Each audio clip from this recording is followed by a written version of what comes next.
Welcome everybody to the fourth live stream webinar. The topic for today is strategic, responsive, or both. I'm very excited about it and glad that you all are joining me.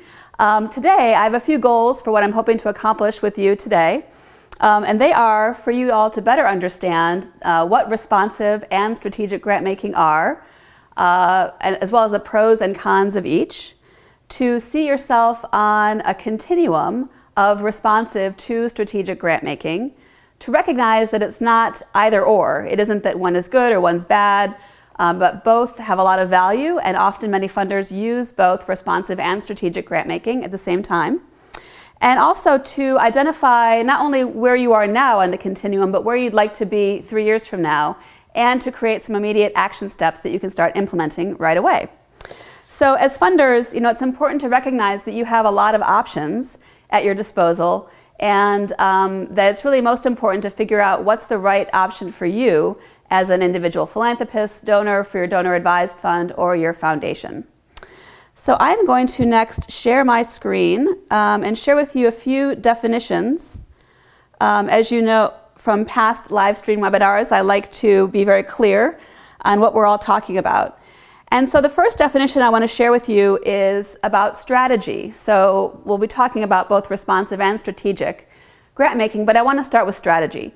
And I really view strategy as a framework within which decisions are made that influence the nature and direction of the organization. This is a definition that I've learned from some other consultants, Kepner and Trigo, who developed this and published this a number of years ago, decades ago, I believe. But I like this definition because it really defines strategy as a tool for decision making. Now, as we've also discussed in some of the previous live webinars this year, I think it's important also to think about two aspects of strategy that are often confused and conflated: strategy formulation and strategy implementation. And strategy formulation is really thinking about what is your desired future state. That could be what kind of organization do we want to be, what kind of foundation or funder network do we want to be, or what kind of change do we want to see in our community or in the world. What is our desired future state? That's formulating your strategy. But then strategy implementation is equally and perhaps more important, which is figuring out, okay, that's our desired future state. What's our current state? Where are we today? And how do we get from here to there? And that's really developing your strategy implementation plan. And as we all know, strategy often fails in implementation, not really in formulation. So getting that strategy implementation plan clear is really important. And there's really three parts of strategic implementation, of strategy implementation: people, structures, and processes. So these are all the people that are involved. That could be your staff, your board, your grantees, your partners, community members, whomever's involved in what you're trying to accomplish. How those people are structured, the way those people are put together is really the structure. And then processes are the way those people interact. So you can see that people are really critical for strategy formulation and, of course, strategy implementation. Now, not surprisingly, my definition of strategic grant making is really creating a vision for what you want to accomplish and a roadmap for getting there. And so for me, being a strategic grant maker means a number of things. It means often the funder is more of a driver of the work that you're doing, sort of driving the agenda. That you have more focused goals, a more defined set of approaches to how you're doing the work and what you want to accomplish. You might be involved as a strategic grant maker in identifying grantees, not accepting unsolicited proposals, and really holding yourself as a funder much more accountable for the outcomes of your strategic direction. I think being a strategic grant maker makes a lot of sense after the funder has been funding responsively for a while, and it's learned a lot about the particular issue or topic area, so it can address it more strategically. I think also it makes sense to be a strategic funder when you've been frustrated by the lack of outcomes you've been able to see, or even lack of clarity about what you've been able to accomplish.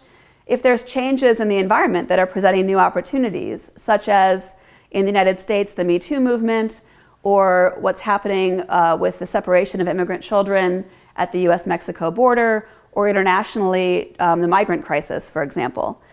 Or perhaps you're noticing trends in the responsive grants that you're making and you're recognizing there might be a need to do a deeper dive in the work that you're doing. So for example, one of my clients was the Charles and Helen Schwab Foundation, and I helped them to develop a grant-making program funding substance abuse treatment.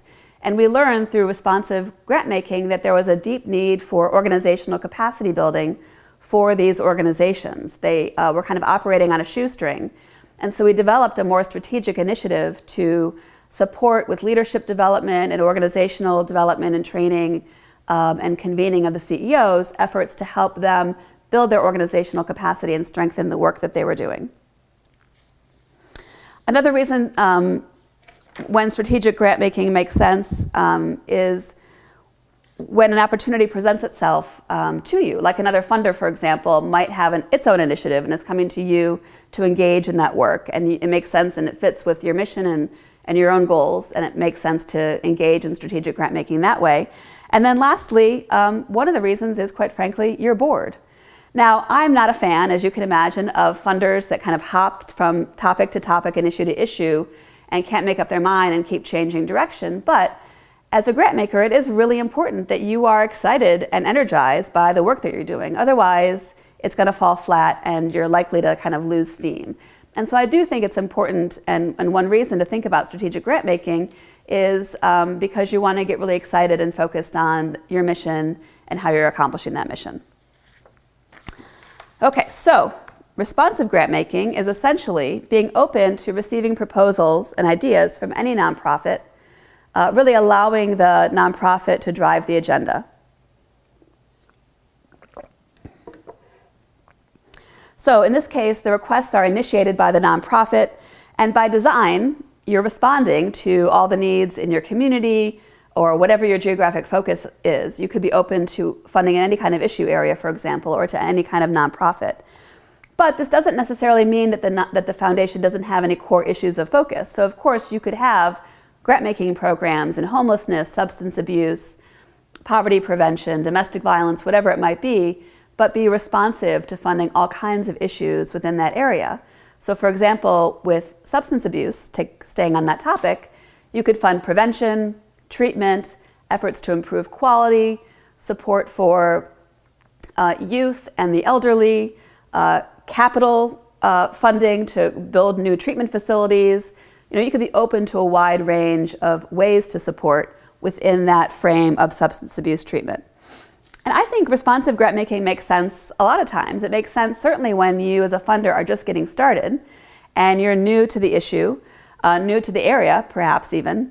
It's also a best fit for when your mission really guides your funding in a broad way. So often family foundations are funding locally, and really it's a family or the founding donor's goal and vision was to really support the whole community. A lot of community foundations really believe strongly in supporting all aspects of the community, all geographic areas, all kinds of issues in the community as well.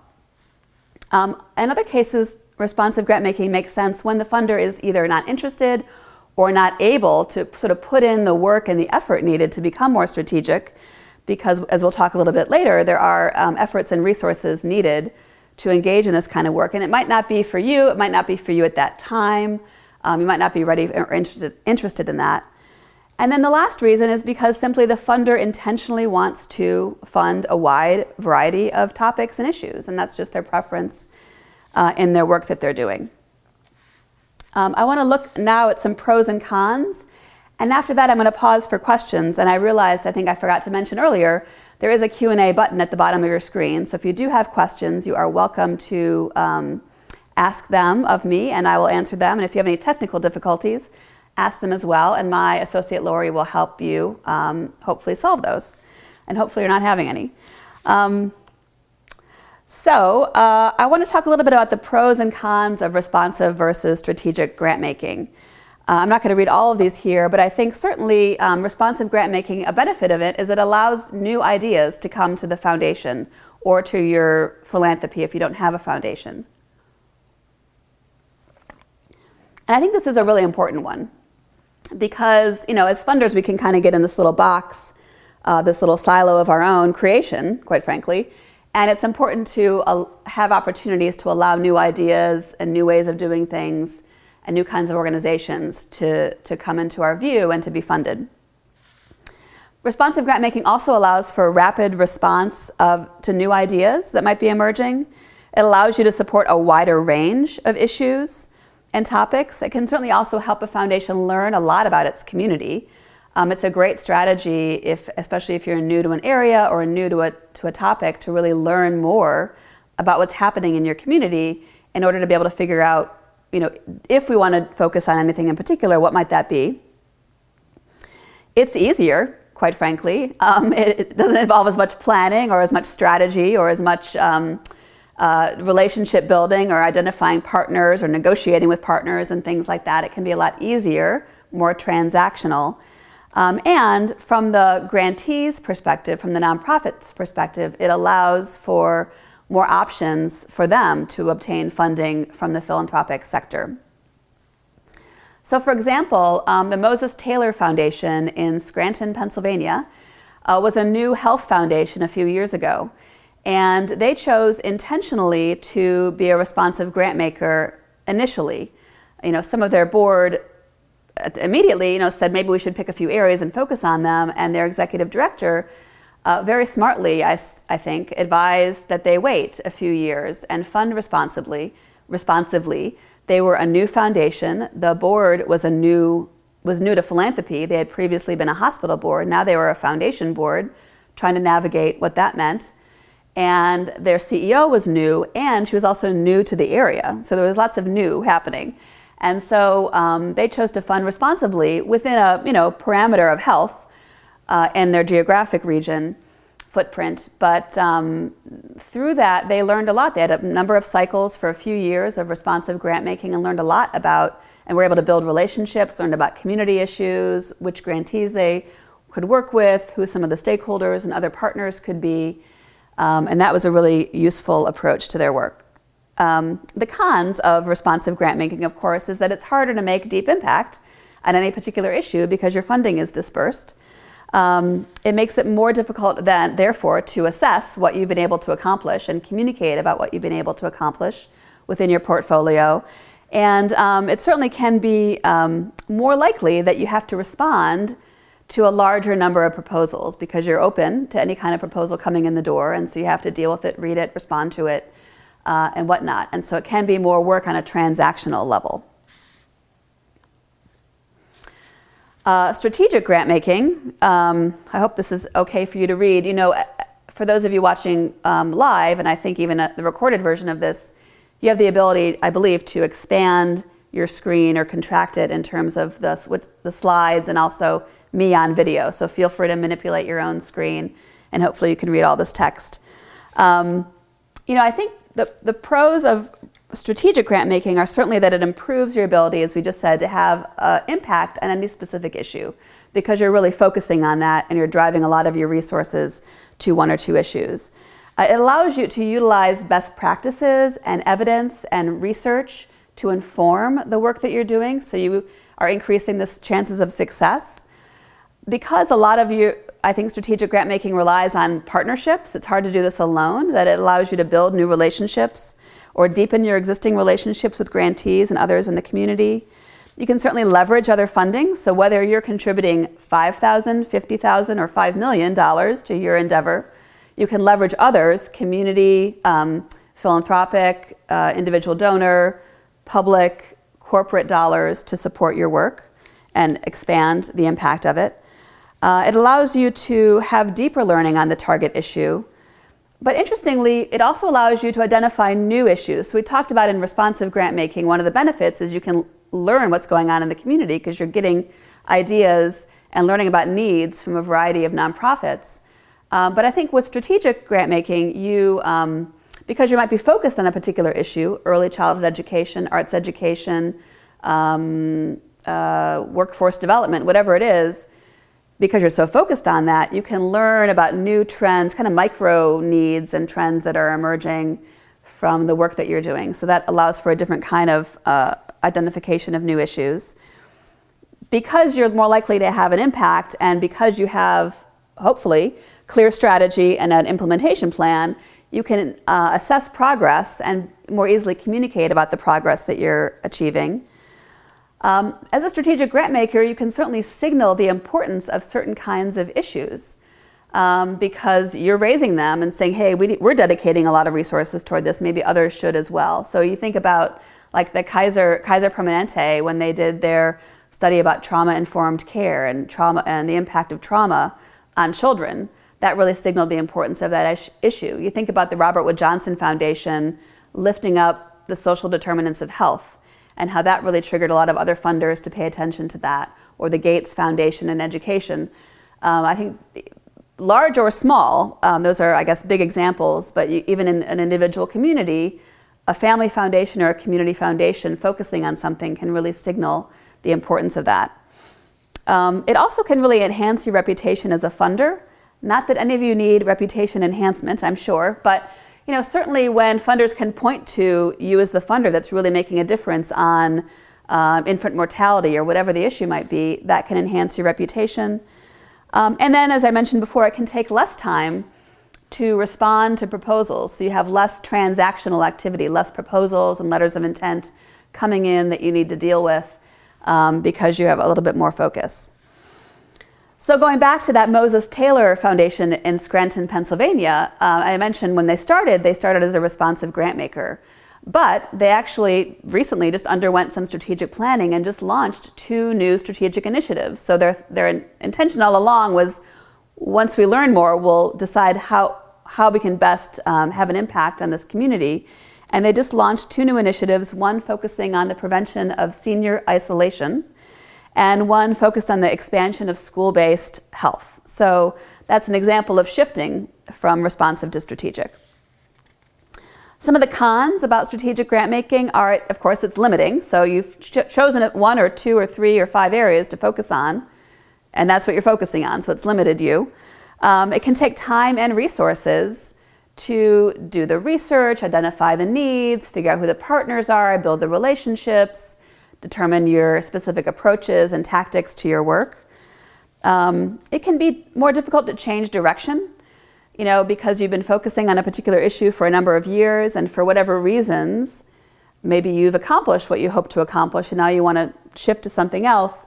It's kind of harder to move that ship from the direction you were going in to perhaps a new direction. And then again, from the nonprofit perspective, a con is that as foundations become more and more focused and strategic, there's less and less funding available for a lot of nonprofits' issues. So if there's 5 foundations in your community and they all pick one issue, then nonprofits that don't happen to fit into those buckets have a problem. So that's a challenge. So I'm going to turn off the slides now, and I'm going to see if there are any questions. And we don't have any questions so far, so that's fine. So if you do come up with any questions, feel free to type them in. That would be great. Okay.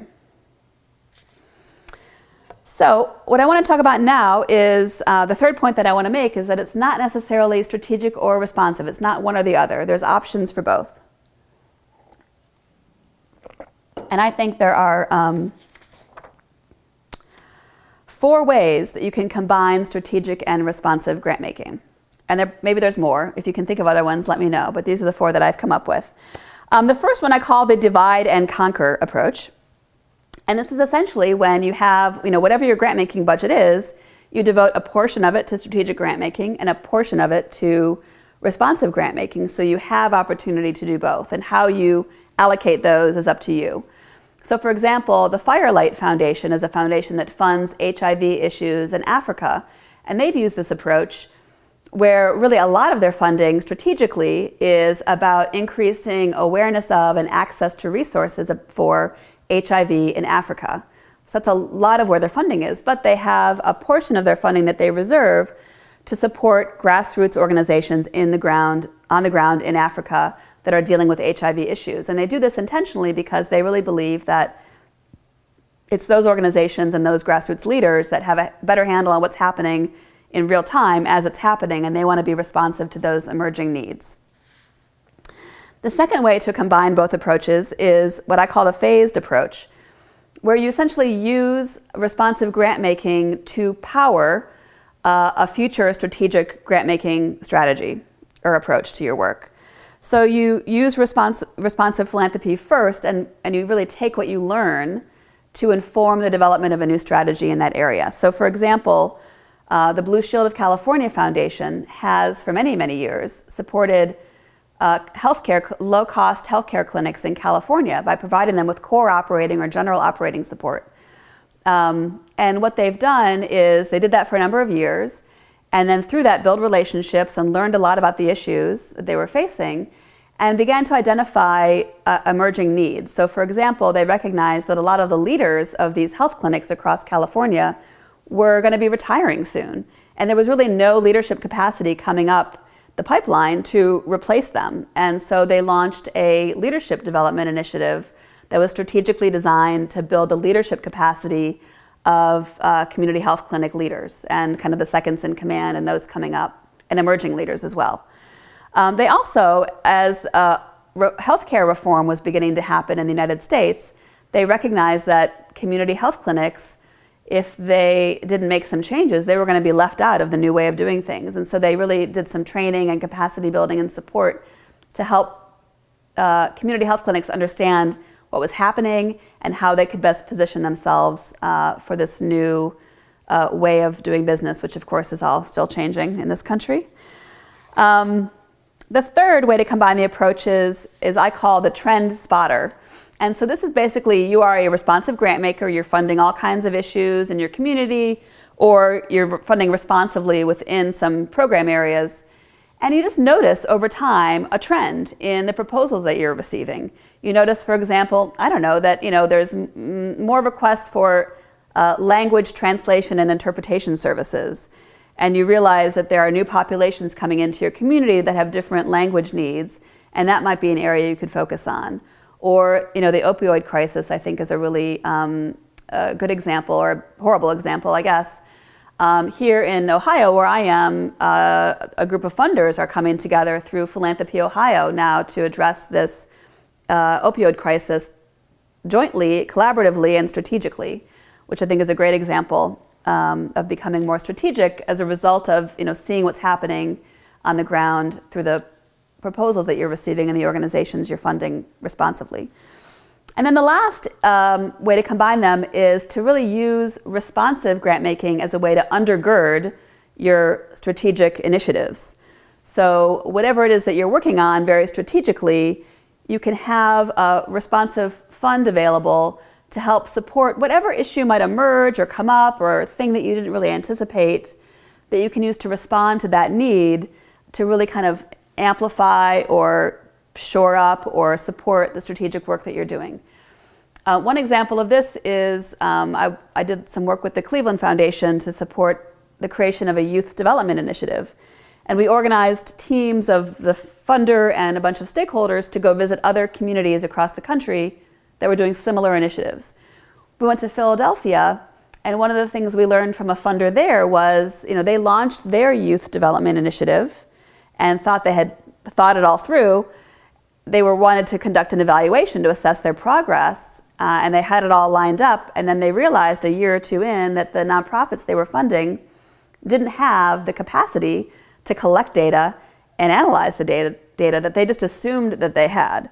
So they had to kind of stop for a moment and responsively fund capacity building around data analysis and data support for these nonprofit organizations.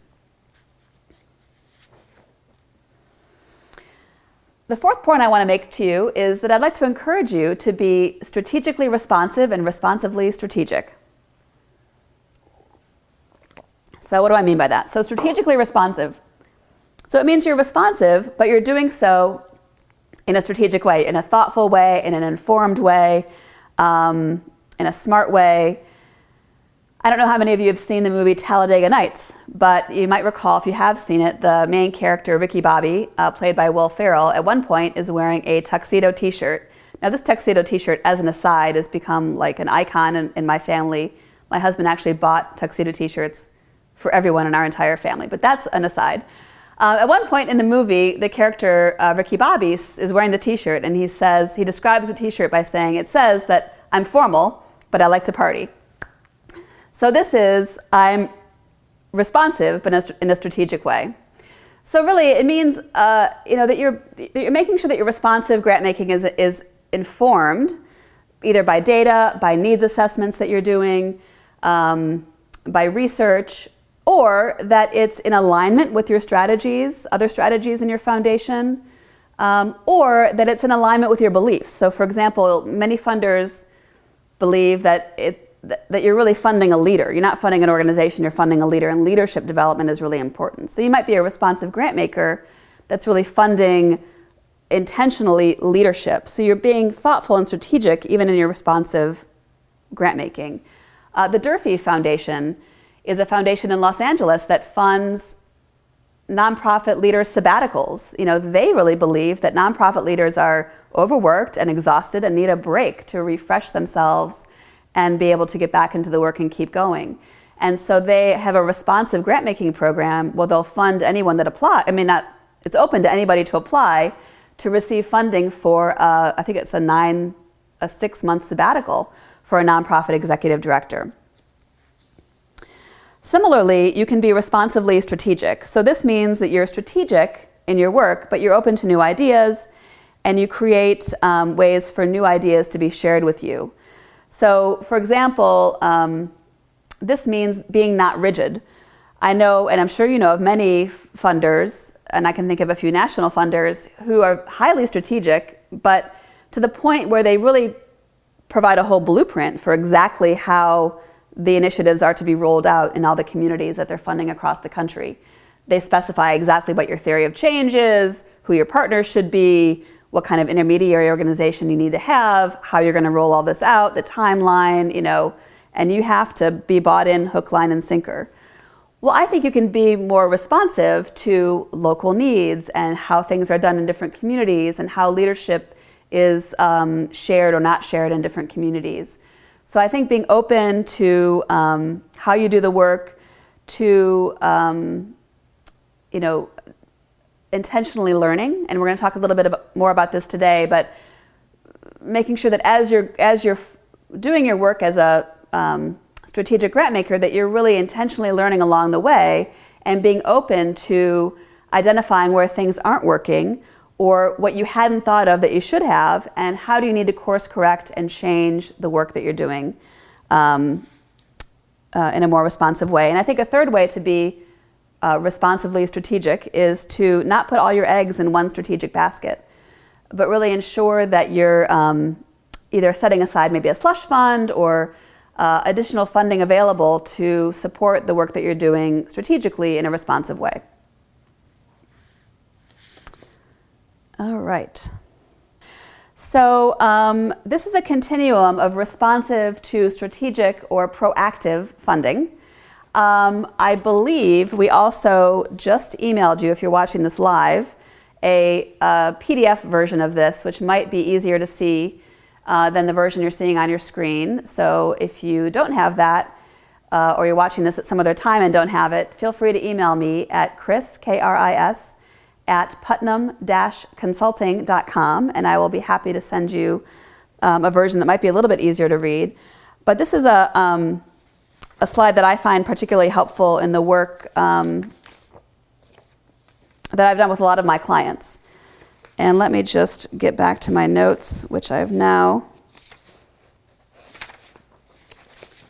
Oh, I see what I did. Okay, good. So I think it's really helpful for funders to think of themselves on this continuum. And I want to talk through it a little bit to make sure you have a handle on what this is. On the top side of this is, kind of one way of thinking about responsive to strategic or proactive. And it's sort of framed in the way that a foundation might describe itself. So on the left, responsive, we fund the best proposals that come through our door. So we're purely responsive, like whatever comes in. And then it moves to, we fund the best proposals that we can find. So it implies more action on the part of the funder. They're actually going out and looking for them. Or we fund the best proposals that we can define and align with our strategies. So that again implies you have strategies and you're trying to align the proposals with that work. And the last one is we fund the best proposals we can imagine to further our work with others. So again, the funder's imagining, beginning to drive that agenda and engaging with others in the work. On the bottom, there are 7 sort of point pathway, if you will, from responsive to proactive and strategic. Starting on the left, we're responding to immediate requests with very broad parameters. So immediate needs, whatever the needs are, we're open to anything. The second is we're responding to requests with more tightly held parameters. So we're beginning to focus on the kinds of organizations we want to fund, or the geographic area, or the issue, whatever it is. Number 3 is we're dedicating a small portion of assets to strategic or proactive grant making. So we've been a responsive funder, and now we think this might be interesting. We're going to dip our toe in it and allocate a certain amount of funding toward it. Number 4 is we're allowing proactive strategies and practices to potentially be a part of all of our grant making. So we're now open to this across the board in our foundation. Number 5, we're funding proactively or strategically to address data-driven issues with a focus area. Now we're beginning to look at how data informs our grant making, and we're beginning to focus on issues. Number 6, we're funding proactively to address data-driven issues across all areas. So we're really expanding this across our whole funding portfolio. And then last is we're engaging partners and collaborators in a shared vision and strategy to affect community-wide change. And often not just engaging them, but engaging them in the development and creation and implementation of this community-wide change work. And that really is the sort of far end of proactive grant making. I recently facilitated a family foundation board retreat that was seeking to move from responsive to strategic grant making. And we did this exercise together as a group, and they came up with an idea that I thought was really helpful.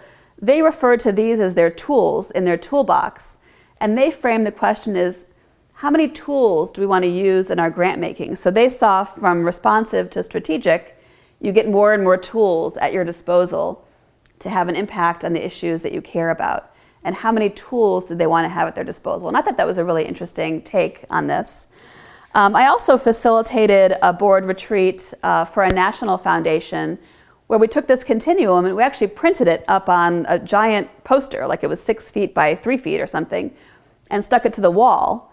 And then we handed all the board members sticky notes. So the first time they had sticky notes, it was one color, and we asked them, where do you think your foundation is on this continuum today? And to put a sticky note, number 1 through 7. And then we gave them a different color sticky note and said, where would you like to be 5 years from now?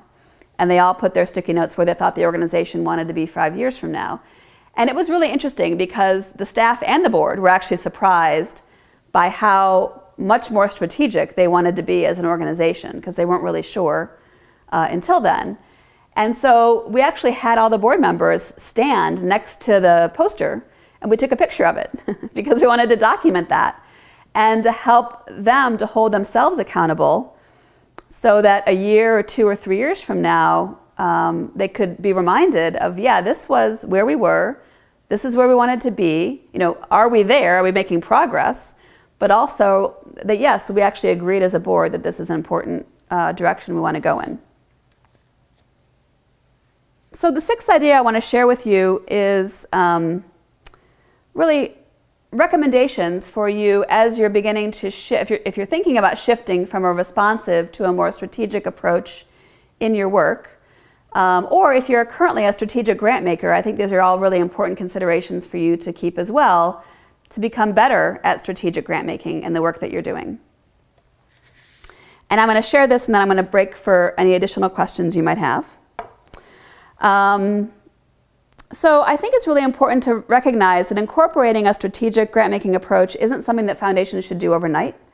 It is something that I think is important for a foundation to consider all the issues involved. So for example,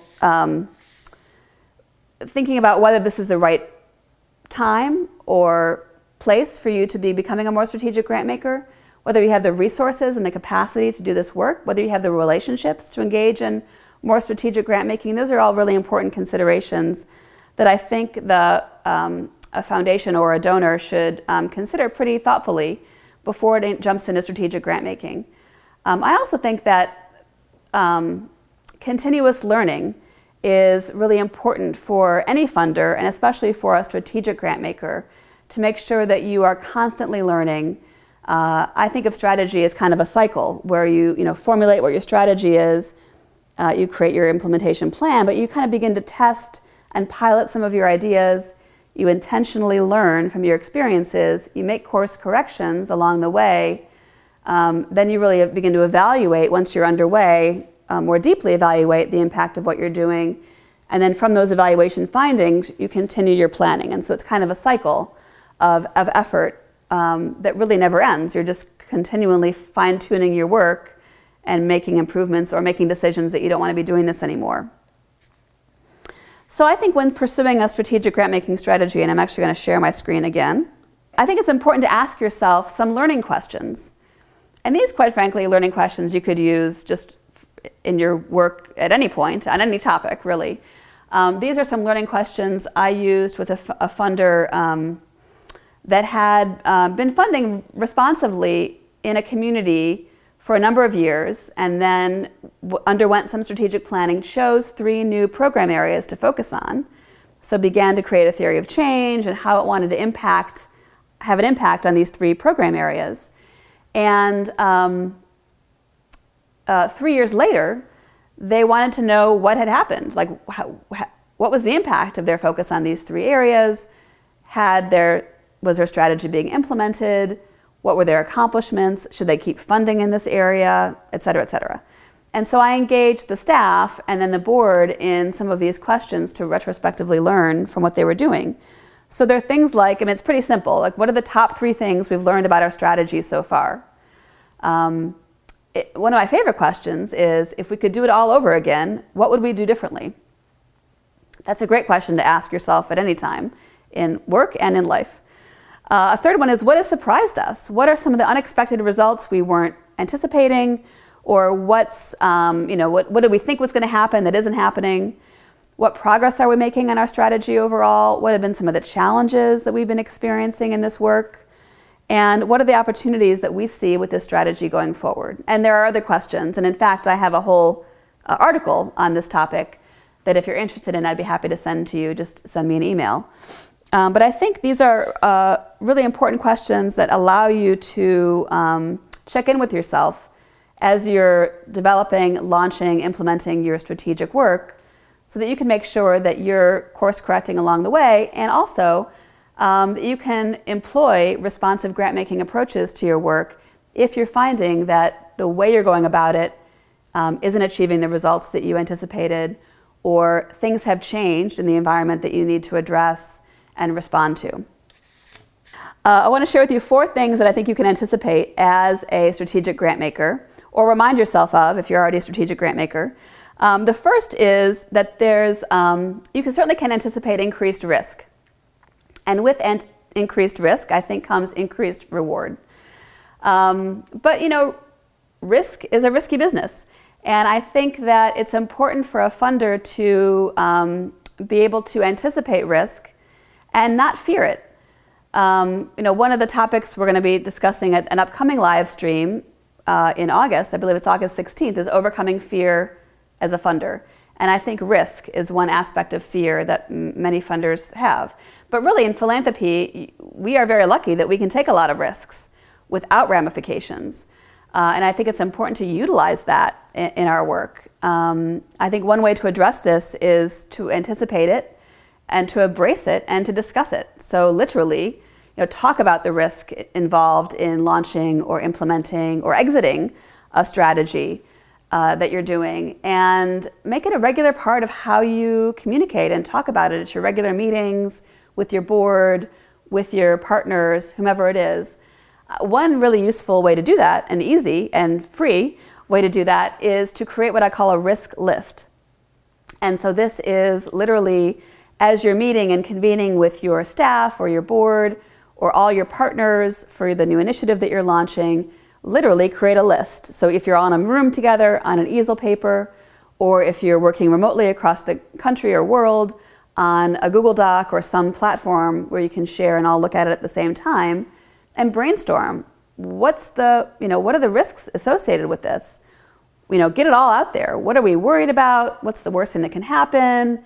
Write it all out. And, no elephant left in the room. Just put it all out there and then take a look at it. And there might be some that you decide, you know what, that's crazy. Like, that's never going to happen. I mean, it could happen, but, it could happen along with, we could get struck by lightning. So we might cross that off the list. But then look at the rest of them really seriously and look at them and say, okay, well, is this a risk? Yes or no? What can we do about it? Are there things that we can do now to mitigate and prevent this from happening? Or are there things we can do to retrospectively try to fix this or address this issue? How can we address these risks? And then go about doing that, whatever you agree to do. And then bring that list back with you to your next meeting. I mean, literally, pull off the easel paper and bring it with you, stick it up on the wall, or bring that document back up on Google Docs and look at it again. Talk about which of these risks have we dealt with, or are they no longer risks, and you can cross them off. So now you're recognizing that, yeah, things can be risky, but they can also change and we can deal with them. And then identify any new risks, because there always will be new ones, right? So if you do this literally in an ongoing way, at your quarterly board meetings or as often as you're convening, it reduces the fear associated with risk, because you're normalizing the conversation and you're showing that you have the ability to deal with some of these issues. So that's one thing you can do. I think another thing you can do around risk is, as we've talked about, I believe it was in the live webinar on the Innovative Funder, is that you can develop or take what I would call prudent risks. So not every risk is a good idea, right? So just because if something's risky, that doesn't mean like, great, let's go for it. I think it means, okay, let's take a look at this and see if it makes sense for us to pursue. And there's steps you can take to identify if it's a prudent risk worth taking. So for example, you can look at what the cost and benefit of the strategic approach would be. What are the costs in terms of people, time, new technology, whatever it would be, what are the risks, and then what's the benefit of all of this, of the impact we could have, or the change we could make, or the money that could be saved elsewhere, whatever it is. Looking also at whether there's strategic fit. Does this strategy fit with our mission of what we're trying to do and how we're trying to do it as a funder or as a donor-advised fund? What's the difficulty or ease of implementation? How hard or difficult will it be to pull this off? And do we have the capacity, or can we get the capacity to do that? Fleshing out best case scenarios and worst case scenarios. Really kind of mapping out what this could look like and examining that. And then lastly, just kind of taking all that information and assessing, what are the pros and cons of this risk, and identifying, there's some risk involved, but my gosh, the impact would be amazing and we can totally do this, let's go for it. That's a good prudent risk to take. The second thing you can anticipate as a strategic funder is that how you work will change. As you're shifting from responsive to strategic, the way you go about your work will likely change across the board, staff and your trustees. So for example, as you're moving from a more transactional to transformational funder, you might be doing things like less reviewing proposals and letters of intent and processing requests and reading or, just quite frankly, filing grant reports that are coming in, and more transformational activities such as identifying best practices and building relationships and really thinking about, well, how could we make systems change across our community so that this issue is not reliant on philanthropic funding, but can sustain itself over time. So thinking about more transformational issues. I think strategic grant making is heavily reliant on partnerships. It's very hard for any given funder to do this alone. And so strategic grant making requires either deepening existing relationships and partnerships or working with entirely new kinds of organizations and people, and or maybe working with organizations and people that you don't like. You've had a history of not working well together with, but they're the people that you need to engage. And so that can take time. Literally time and in-person meetings instead of phone meetings, or just building relationships take time.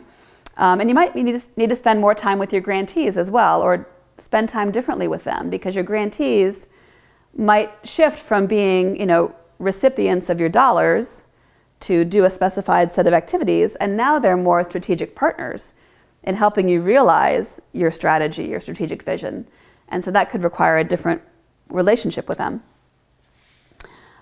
You might need different kinds of knowledge, additional specific knowledge about the issue that you're trying to tackle or how you're going about it. So you might need to learn more about policy advocacy or communications or organizational capacity building or grassroots organizing or whatever it might be. You might need more content knowledge yourselves in how you go about doing this work and the role of a funder in that work.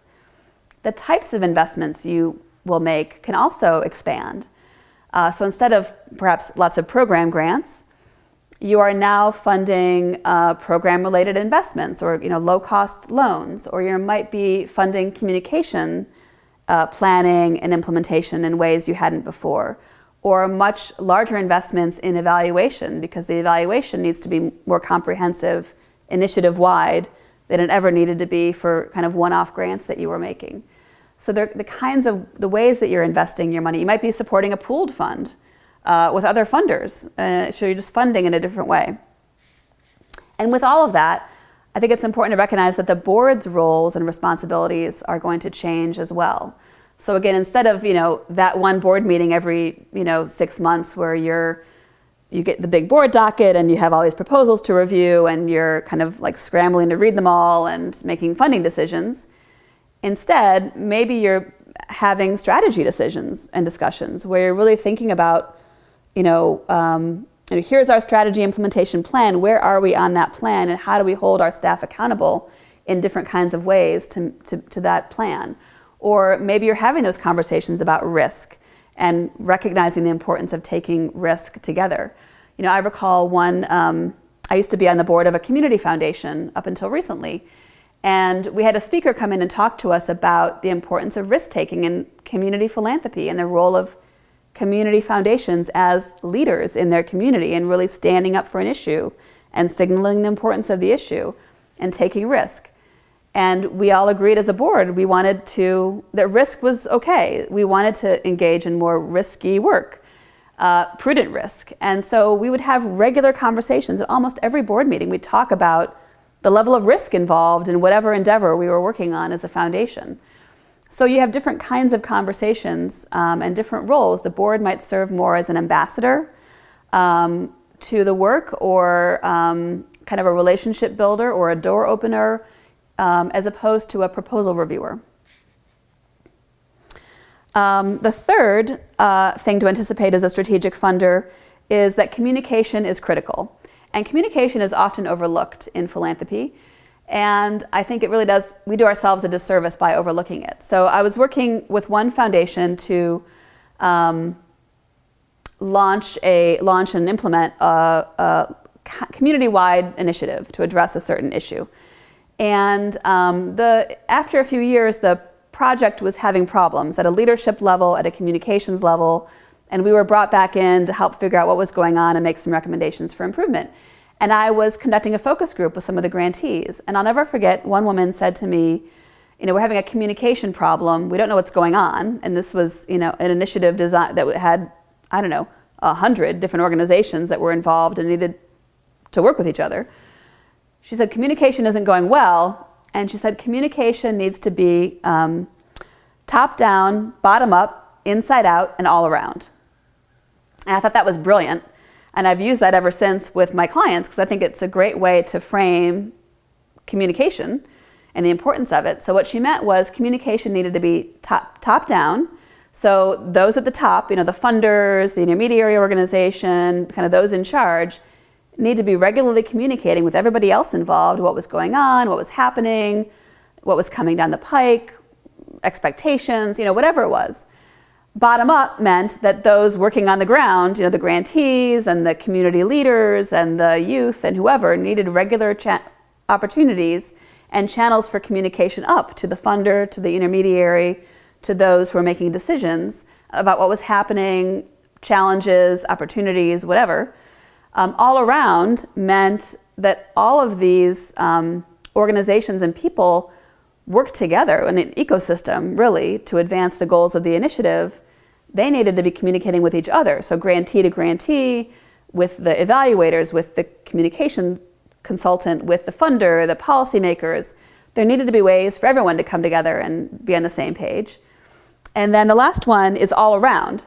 So what that meant was, if you kind of created an organizational chart of all those people and organizations that were part of the initiative and drew a circle around it, and then you think about, well, who else needs to be communicated with, or who else needs to be engaged or brought into this work? So that could be the media that isn't already. So the media, other policymakers, maybe the business community, maybe other government or elected officials, maybe the local university, who knows, right? So that was a way to think about comprehensively all the communication needs that we had. Okay, so those are the 4 things I think it's important to anticipate and prepare for as a strategic grant maker. I want to share also with you 4 mistakes to avoid. The first is delusional altruism, which I'm sure won't surprise you. So this was the topic of the first live stream episode that we did. And delusional altruism is when funders are genuinely seeking to make a difference and genuinely want to be altruistic, but not paying attention to or being delusional about how they get in their own way. And I think on this topic, funders can be delusional simply by not paying attention or being mindful or intentional or even aware sometimes of whether they are funding responsively or strategically and why they're doing that. So I think just kind of awareness and being thoughtful and intentional and clear about this is what we're doing and this is why we're doing it right now, at least, is really important as a funder. The second mistake to avoid is getting lost on the bandwagon byway, which we've also talked about before. But this is essentially that in philanthropy, regardless of, how myopic you are, there's still always ideas coming at you. You go to a conference and you hear about all these different approaches, right?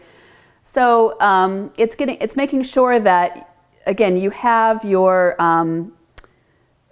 clear about what you're doing and why you're doing it. And if you're a strategic grant maker, you're clear on what your strategy is and your strategy implementation plan, so that you can, as new ideas come to you, trauma-informed care, or gosh, we're having a lead crisis in our community, or whatever it might be, you can look at those opportunities and compare them to what you're trying to accomplish and what your strategic direction is.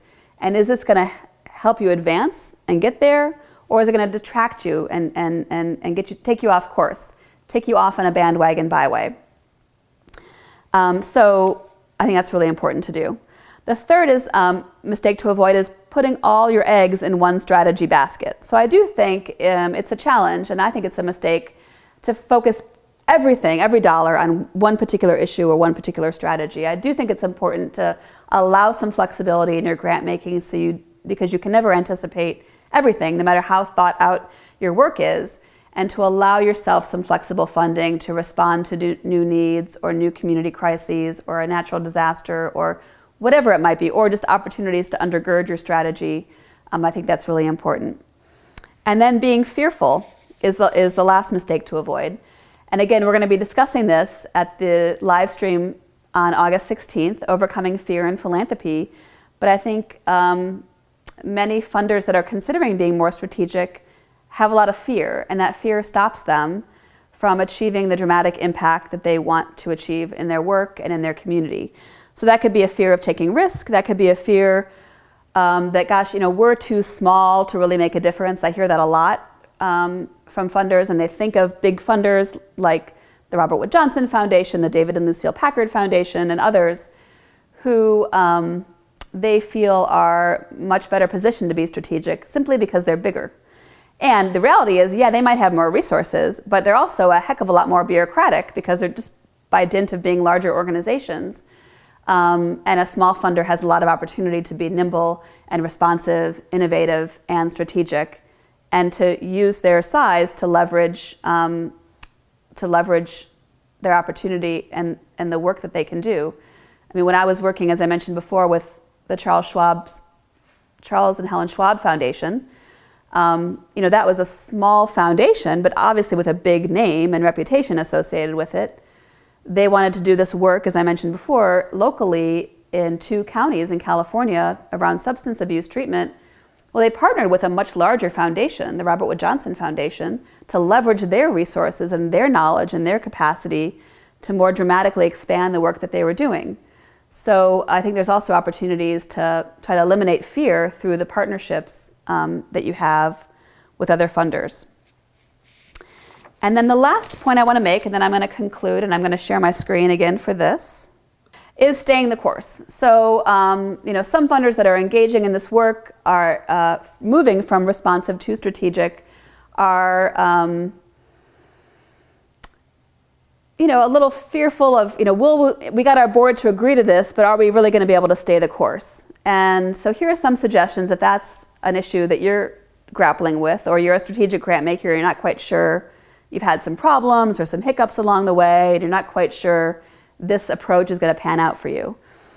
I think, of course, as I mentioned before, having a strong implementation plan will be really helpful for you. So not just clarity on where you're headed, but very specific clarity with how you're getting there. Who's accountable for what, by when, what are they doing, et cetera, et cetera. And then using that as kind of a strategy screen, as I mentioned, to prevent you from getting taken off course on those bandwagon byways, but really being able to assess opportunities as they come and the strategic fit with what you're trying to do. The intentional learning that I mentioned before, continuous, is critical to make sure that you're implementing your implementation plan, right? And making course corrections so that you can improve along the way. You're not getting taken off guard because you're intentionally learning all the time. That you're conducting more deeper evaluation. That you're thinking about this, you're framing this as a long-term investment. So you're not expecting immediate outcomes within a year, but these things take time. And also that you are sealing the watertight doors behind you. That's a concept I've heard in other, outside of philanthropy. I think it's a good one for this field as well. That in the work that we're doing, if you have clarity on where you're headed, think about how do we seal the doors behind us, keep them watertight so we don't slip back into old patterns and old ways of doing things. So with that, I want to thank you. I'm going to be sending you a white paper on this topic shortly, and of course the download of this actual video so you can watch it at your leisure. And I want to thank you for being with us today, and I look forward to seeing you again on August 16th.